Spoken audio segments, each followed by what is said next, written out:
mga kabalbon. Niligo na tayo dito sa kanan.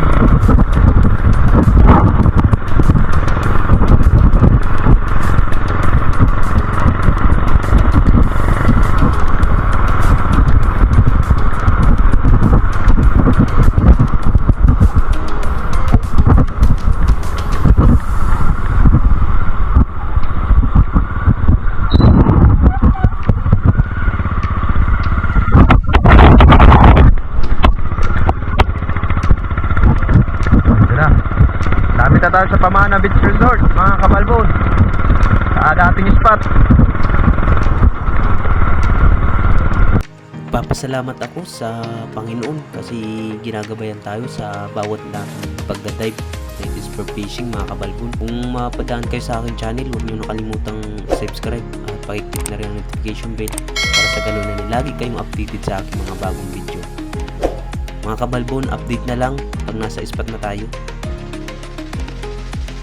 Unang nagpakita mga kabalbon, isang balawis kung tawagin dito sa amin mga kabalbon. Atin ang bibigyan yan. Huli kabalbon. Ayun, nahuli natin ng mabalbong balawis. Ayos ang sizing mga kabalbon. Malapad na ito. Pasawig na ito mga kabalbon. Kwartang linaw ka na.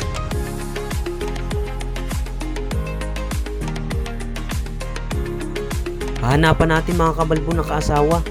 Ay, ito ang bumungad sa atin mga kabalbon. Isang malaki namang balawis. Natagpuan natin. Ayan, binigyan na natin siya.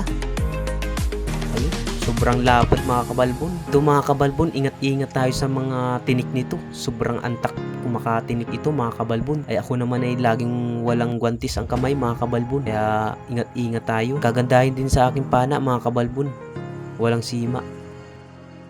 Ito mga kabalbon, pangatlong bumungad sa atin ang isang turotot. Sumisimbolo na malapit na ang Pasko at bagong taon. Huli ang lusay. Ay, nasala natin mga kabalbon. Ulit. Atin ang panisiguraduhin ito. Huli kabalbon. Ayan. Tinamaan natin ang isang turotot. Mga kabalbon, tanong ko lang, anong tawag niyo sa inyo ito? Kahit ganito ito mga kabalbon, sobrang sarap ng laman nito. Kahit anong luto, basta turotot. Napakasarap nito. Ayos na ito pang ulam mga kabalbon bukas.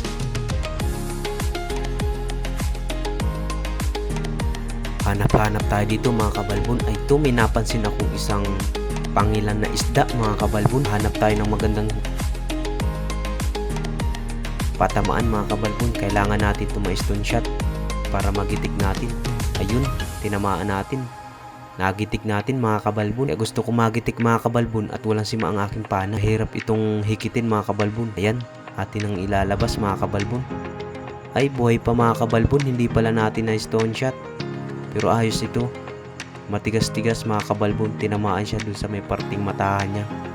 May matigas na part dun mga kabalbon. Kita nyo naman mga kabalbon. Kaya tinawag tong pangilan. Labas na labas ang kanyang pangil. Ang masarap na luto dito mga kabalbon. Sigang solid ang lasa nito mga kabalbon. Ito lang nagustuhan kong luto dito sa isang pangilan.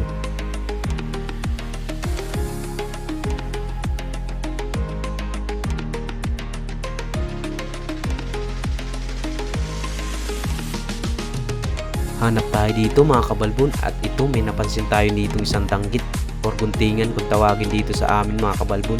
Bibigyan natin yan. Ayun, tinamaan natin siya mga kabalbon. Ayos, malapad din ang guntingan dito mga kabalbon. Sana makakuha tayo ng mga pang guntingan para hindi na tayo masyadong lumayo.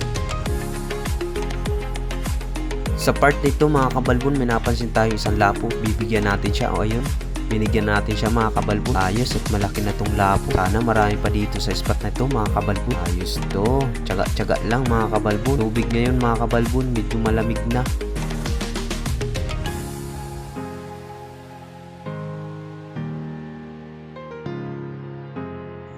Hanap tayo. Ayun mga kabalbon. Isang bukawing or kanuping. Ating bibigyan na yan.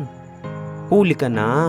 Ayun, huli natin ang balbon ng kanuping mga kabalbon. Ayos, malapad na rin to mga kabalbon. Maganda ngayon mga kabalbon, natapos na yung bagyong Leon. Bumaba ang mga isda dito sa tabi. At dito mga kabalbon, nakita ako ditong asawang musi kung tawagin dito sa amin. Sobrang sarap ng laman nito mga kabalbon, lalo na ihaw. Kadalasan mga kabalbon, ihaw talagang luto dito sa musi. Ito ay masarap mga kabalbon. mataba pa.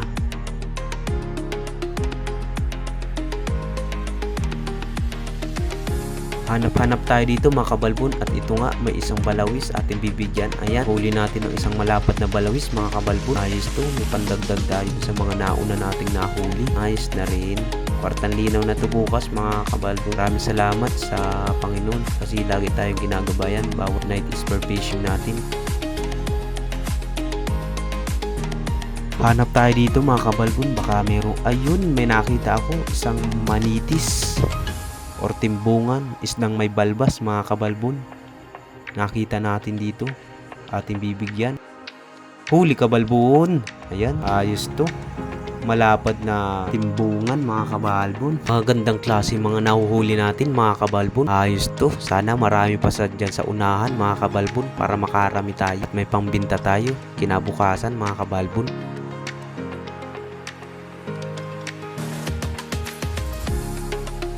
Hanap tayo. Ay, bayon mga kabalbon. Isang turutot na naman ang isang nagpakita sa atin mga kabalbon. Ating bibigyan kagad yan. Magalaw. Mistidi ka. Huli kabalbon. Ayun. Nakahuli natin ang isang turutot. Nagsisimbulong malapit ng Pasko at bagong taon. Ay, nakawala pa mga kabalbon. Akin ang dadakmutin na lang ito mga kabalbon. Mabait na. Ayun. Nadakot na natin siya mga kabalbon. Sobrang persa ng turutot nito mga kabalbon. Buti mga kabalbon, sobrang bait ng turutot. Nagpadakot sa akin. Ayun, ayos to, pandagdag sa ating nahuli kanina mga kabalbon. Ang lusong ko nga pala mga kabalbon, sobrang babaw na. Low tide na mga kabalbon, kaya hirap na ako maglangoy. Makikita nyo mga kabalbon, ito na lang ang medyo malalim dito. At sa sobrang batuhan mga kabalbon, napakababaw na. Ito, may nakita tayo dito, ating bibigyan. Huli kabalbon. Ayun, nabigyan natin ng isang danggit or guntingan kung tawagin dito, na masakit makatinik kagaya ng mga balawis, tarigbago or paro, samaral. Ayan, patuna, sobrang sasakit makatinik yan mga kabalbon. Sa part na ito mga kabalbon, nakahuli tayong isang malaking octopus or tibugok kung tawagin dito sa amin. Ito nga pala yung manala sa gabi mga kabalbon. Malayo ang pagkakatulad dun sa manalang araw mga kabalbon. Ito naman ay mga tuldok na asul mga kabalbon. Tala ang manala sa araw ay puro puti. So mga kabalbon, hanggang dito na muna ang aking adventure. At yan, ito na yung mga kabalbon ang aking nahuli ngayong gabi. Ayos na ito, kwartang linaw na ito bukas mga kabalbon. Libre ulam na rin. Yung mga kabalbon, kasama ko umuwi si Pau Pau, yung aking pinsan. Sasabay daw siya sa akin. Yung mga kasama niya ay nauna na naglalakad patungo sa aming barangay mga kabalbon. Yung mga kabalbon, kung bago pa lang kayo sa aking channel, pahin naman ng subscribe. At huwag niyong kalimutan ng i-click ang notification bell para sa ganun ay lagi ko yung manotify sa mga bawat video ko mga kabalbon. Hanggang dito na muna mga kabalbon. Sana ay supportahan nyo lagi. Pangarap ko na rin mamonetize mga kabalbon sa YouTube. Hanggang dito na muna mga kabalbon. Abang-abang na lang sa next video. Paalam.